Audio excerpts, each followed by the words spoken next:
नमस्कार। आरपी व्यास क्लासेज में आपका हार्दिक स्वागत है।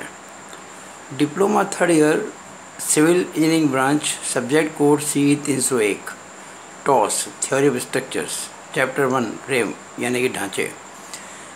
इसमें मैं अब तक आपके समक्ष 4 वीडियो लेक्चर प्रस्तुत कर चुका हूं। आज 5वां वीडियो है। पिछला जो वीडियो था नंबर 4, उसमें मैंने आपको जॉइंट मेथड पे एक क्वेश्चन करवाया था और वो जॉइंट मेथड जो था उसमें हमने जो क्वेश्चन लिया था उसमें लोडिंग सिमेट्रिकल थी और जो पूरा फ्रेम था वो भी सिमेट्रिकल था, तो थोड़ा आसान था। ये आज मैं जो क्वेश्चन ले रहा हूँ इसमें थोड़ा चेंज है। हम इसमें जो लोडिंग है वो अनसिमेट्रिकल है। अनसिमेट्रिकल लोडिंग में रिएक्शंस बराबर नहीं होती हैं। उसके अलावा इसके अंदर मैंने एक फोर्स ऐसा भी लिया है जो हॉरिजॉन्टल है और ये क्वेश्चन आपके 2016 के पेपर में आया हुआ है। BTR के द्वारा आयोजित परीक्षाओं में से 2016 में जो परीक्षा हुई थी उसका ये उस प्रश्न पत्र का ये क्वेश्चन है। एक फ्रेम दे रखा है आपको, ये दिख रहा है आपको पूरा फ्रेम, जिसके 4 जॉइंट हैं A, B, C और D, और ये 2 सपोर्ट हैं A और B। B सपोर्ट है रोलर पर। ये देखिए आपको दिख रहे हैं रोलर्स, यानी यहाँ जो रिएक्शन होगी, जो प्रतिक्रिया होगी वो सतह के साथ में समकोण बनाती हुई होगी, जिसको मैंने RB कहा है। और जो A सपोर्ट है वो हिंज्ड है यानी कि खींचित है। अब चूंकि C पर एक लोड लग रहा है हॉरिजॉन्टल 8 किलो न्यूटन का, इसका मतलब ये हुआ कि इस हॉरिजॉन्टल फोर्स को बैलेंस करने के लिए कोई रिएक्शन ज़रूर होगी और हॉरिजॉन्टल रिएक्शन ये सपोर्ट ले नहीं सकता। इसका मतलब कि हॉरिजॉन्टल रिएक्शन जो होगी वो हिंज्ड एंड पर ही होगी। अगर मैं कहूँ सिग्मा H बराबर 0 तो इधर तो रिएक्शन होगी, उधर वो फोर्स है। अच्छा, चूँकि ये रिएक्शन A पर है ना, अब A पर 2 रिएक्शंस होंगी। एक तो वर्टिकल जो फोर्सेज है उनको बैलेंस करने के लिए, और एक ये जो हॉरिजॉन्टल फोर्स है। एक्चुअली वर्टिकल फोर्स को बैलेंस करने के लिए A पर भी होगी और B पर भी होगी, दोनों मिलकर जो होंगी वो काम करेंगी। लेकिन हॉरिजॉन्टल फोर्स को तो बैलेंस केवल A पे रिएक्शन ही करेगी। तो अगर मैं यहाँ कहूँ सिग्मा H बराबर 0 तो ये RA का हॉरिजॉन्टल कंपोनेंट, इसको बोलते हैं RA का H, यानी कि A पर जो रिएक्शन है उसका क्षैतिज घटक वो कितना होगा जितना कि ये फोर्स लग रहा होगा, यानी कि 8 किलो न्यूटन। फोर्स किधर लग रहा है? इधर। रिएक्शन किधर होगी? इधर। ये पहली बात हो गई। अब 2 रिएक्शन बची। एक तो A पर वर्टिकल, जिसको हम कहेंगे RA का वर्टिकल कंपोनेंट, और एक ये आपके RB जो होगी यहाँ पे वो सतह के साथ में समकोण बनाती हुई होगी। अब जैसे मैंने आपको कहा था कि सिग्मा H बराबर 0 किया तो RA का H आ गया 8 किलो न्यूटन, मैंने पहले समझा दिया आपको। अब हम सिग्मा V बराबर 0 कर रहे हैं तो क्या होगा? सिग्मा V बराबर 0 में जो ऊपर की ओर फोर्सेज लग रहे हैं RA का वर्टिकल और RB, ये दोनों जुड़ जाएंगे, और नीचे जो लग रहा है वो 12 लग रहा है, यानी ये दोनों मिलकर इसके बराबर होंगे, तभी तो बैलेंस होगा मामला। तो देखिएगा RA का वर्टिकल कंपोनेंट प्लस RB बराबर 12। अब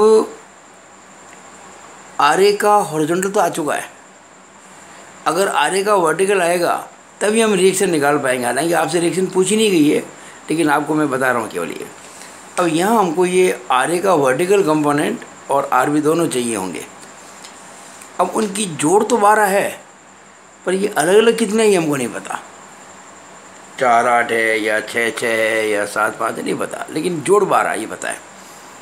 तो साम्यावस्था की एक और शर्त है, वो होती है सिग्मा M बराबर 0, यानी कि जितने भी बार से बल लग रहे हैं, रिएक्शंस हैं, उनके आघूर्णों का बीजीय योग बराबर 0।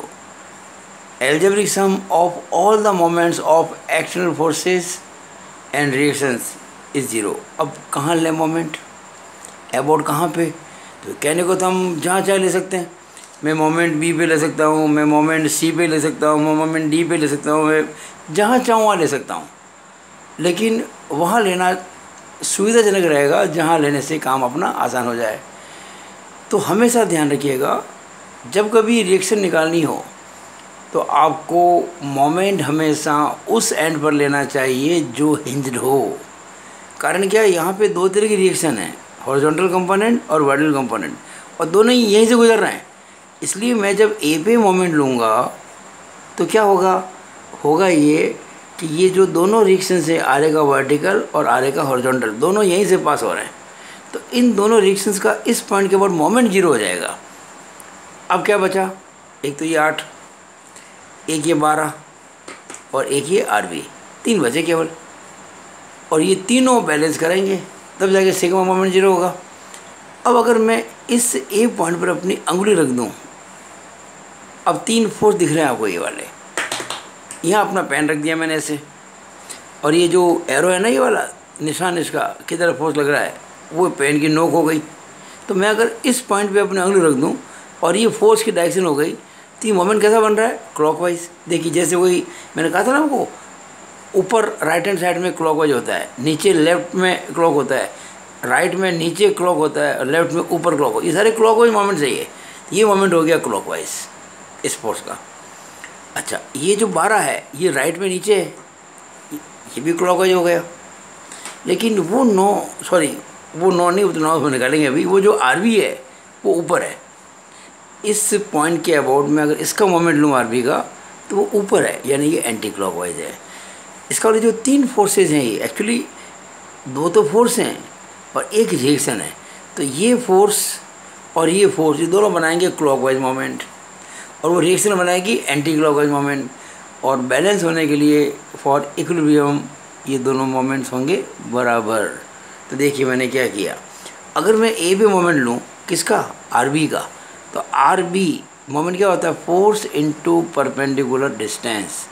तो मैंने क्या किया, फोर्स ले लिया RB, और डिस्टेंस कितनी है, ये B की A से, क्योंकि है ना ऐसा, ये डिस्टेंस हो गई इसकी परपेंडिकुलर, कितनी होगी, 4 4 8।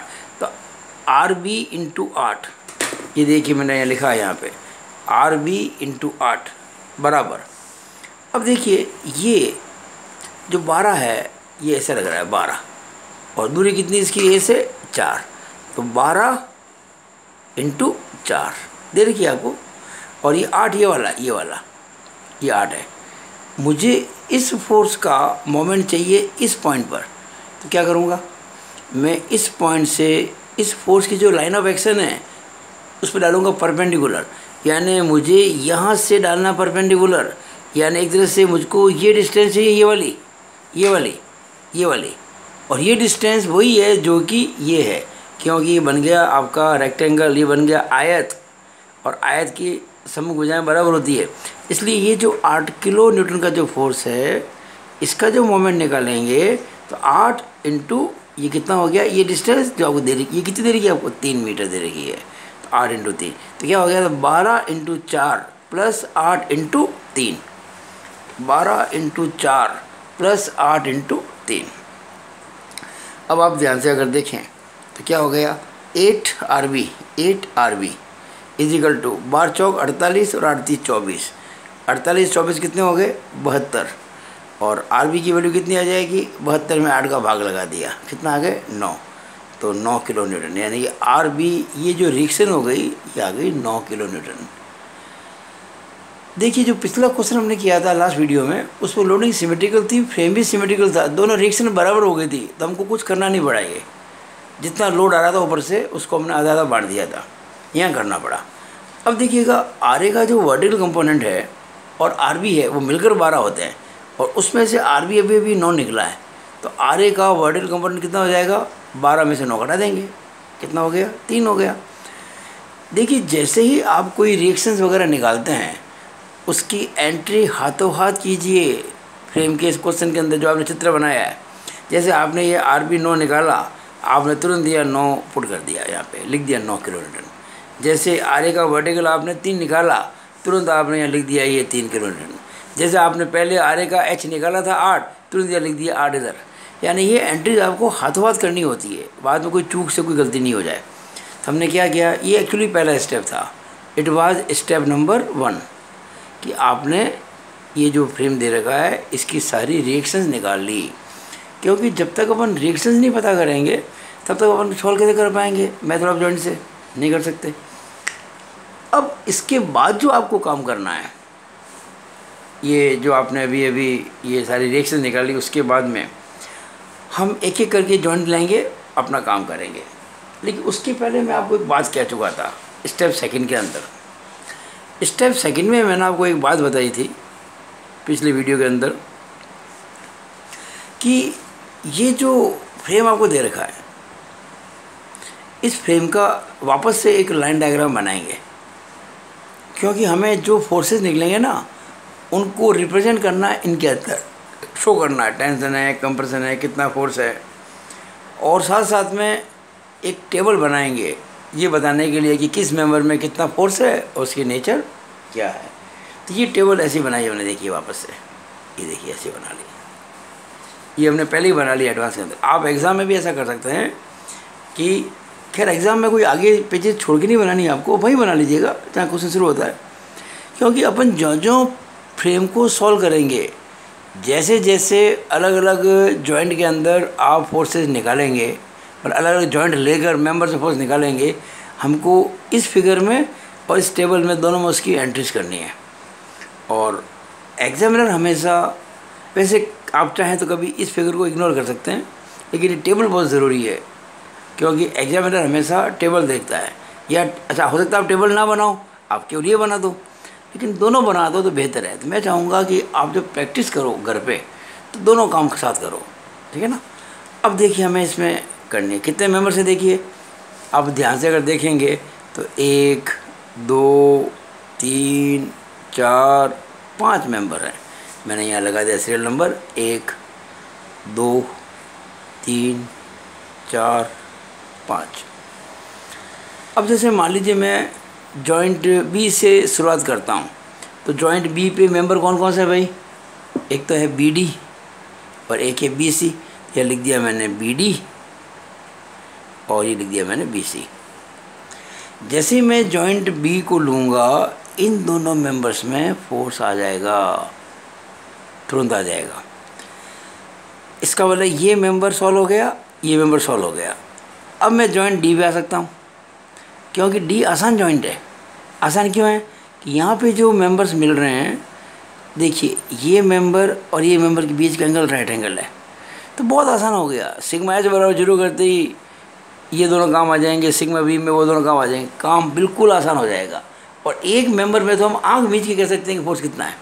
मैं तुरंत कह सकता हूँ जो ये सी डी मेंबर है, इसमें तो 12 किलो न्यूटन का फोर्स ही काम कर रहा है।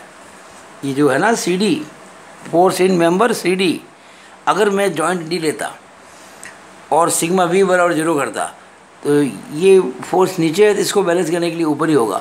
तो हम, ये क्वेश्चन आपके ओरल आ सकता है, ऑब्जेक्टिव आ सकता है, एमसीक्यू में आ सकता है। ये क्वेश्चन दे दिया आपको और कहा बताइए इस सीडी में कितना फोर्स होगा, तो आप तुरंत कहेंगे 12 किलो न्यूटन, और वो टेंशन होगा क्योंकि नीचे आ रहा है ना, तो ये ऊपर जाएगा, टेंशन ही होगा इसके अंदर। एनीवेज, मैं अभी आपसे कहना चाहता हूँ कि मैं इस जॉइंट के बाद में ये जॉइंट लूँगा।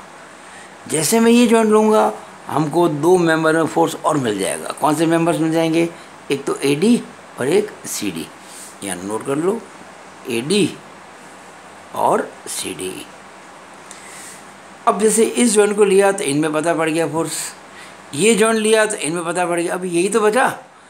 अब इसमें फोर्स निकालने के लिए हम चाहें तो वो जॉइंट ए ले सकते हैं, चाहें तो जॉइंट सी ले सकते हैं। बचा तो ए सी है ना, ये ए सी। तो मैं इस क्वेश्चन को सॉल्व करने में क्या करूँगा कि जॉइंट ए से मैं ए सी में फोर्स निकालूँगा, और वो भी 2 मेथड से। अगर मैं जॉइंट एक पे, क्योंकि ये जो मेंबर है एक्चुअली इनक्लाइंड है, ये दिस मेंबर इज़ इनक्लाइंड, और इनक्लाइंड के हॉरिजॉन्टल और वर्टिकल दोनों कंपोनेंट होते हैं। तो सिग्मा एच बराबर 0 और सिग्मा बी बराबर 0 दोनों से ही एफ ए सी निकाल सकता हूँ। जो सिग्मा एच बराबर 0 से आएगा वही आंसर सिग्मा बी बराबर 0 से भी आना चाहिए, तब आपका काम बिल्कुल सही होगा, वरना कहीं ना कहीं आपसे मिस्टेक हुई है।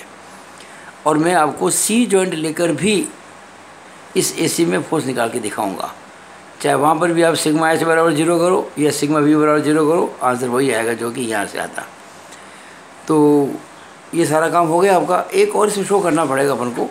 जैसे ये एंगल है, ये एंगल थीटा है, ये कितना है 3 मीटर है, ये कितना है 4 मीटर है। देखिए ज़रा ध्यान से आप, ये 3 मीटर, ये 4 मीटर। ये सी था, डी और बी। देखिएगा, ये सी, ये डी और ये बी, यानी सी डी बी। मैंने एक छोटा सा ट्रायंगल बना दिया यहाँ पे, ये देखिए समझाने के लिए, सी डी बी।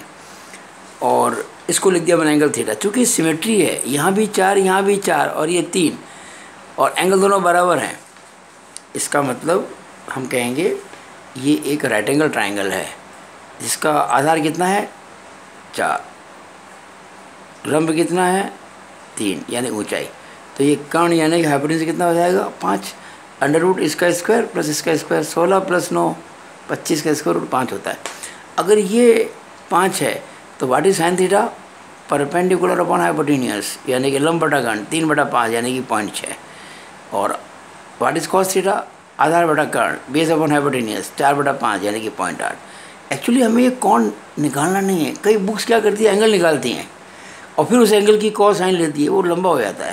तो आपको एंगल से कोई मतलब ही नहीं है, हमें तो उस एंगल की साइन और कॉस से मतलब है। तो मैंने साइन थीटा निकाल दिया 0.6 और कॉस थीटा निकाल दिया 0.8। तो यहाँ पर भी आपको ये थीटा शो करना पड़ेगा ना।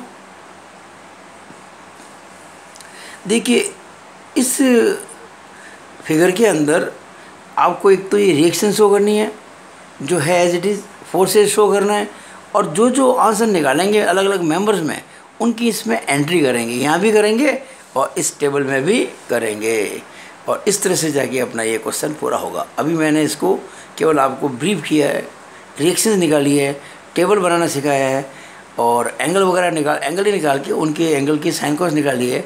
अब मैं इस वीडियो को यहीं ख़त्म करता हूँ, काफ़ी लंबा हो गया है। तो अगर आपको ये मेरा वीडियो अच्छा लगा हो तो इसको लाइक करो, शेयर करो और मेरे चैनल को सब्सक्राइब करो। इस प्रॉब्लम का जो नेक्स्ट पार्ट है, यानी कि पूरी जो प्रॉब्लम होनी बाकी है ना, ये उसको मैं अगले वीडियो में करूँगा। It is all over about the video. Thank you.